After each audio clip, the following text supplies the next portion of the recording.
CBS's Nancy Cordes covers Congress for us. She was inside the Capitol when the mobs began storming in. And I understand, Nancy, we have just heard some breaking news from the Speaker of the House. That's right, Nora. House Speaker Nancy Pelosi has sent a letter to her colleagues arguing that she thinks it's time to get back to the work that was interrupted earlier today when the Capitol was breached. She says in this letter that she has consulted with other leaders, along with the Pentagon, the Justice Department, and the Vice President, and that she has decided that they should proceed tonight at the Capitol once it is cleared for use.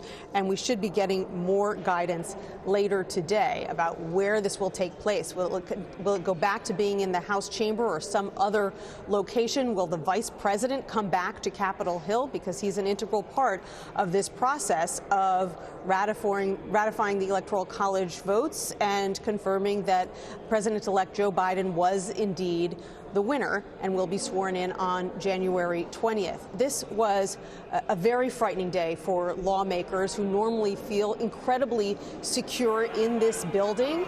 It has multiple layers of security, but this is what it looked like today. This is the first time that the U.S. Capitol has been breached in more than 200 years, Nora.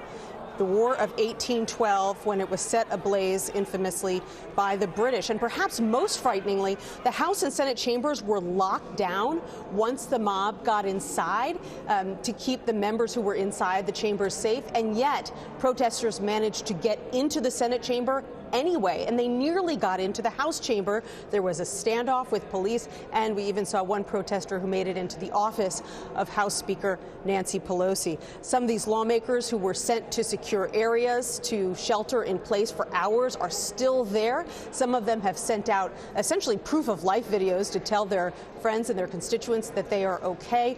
Others urged President Trump to come out more forcefully and denounce this crowd. Take a listen to what they had to say in their own words. We were just told that there has been tear gas in the rotunda, and we're being instructed to each of us get gas masks that are under our seats. This is Banana Republic crap. Mr. President, you have got to stop this. Well, I'm proud of America, but I'm not proud of this. It's extremely disturbing. It's not what you'd expect in the great country of America. One big question tonight: will the Republican lawmakers who had been gearing up to challenge the Electoral College results in multiple states back down now that we have seen so much unrest today? We know that those lawmakers have been meeting to discuss this, whether they're going to back down entirely or perhaps pare back the number of states that they want to challenge.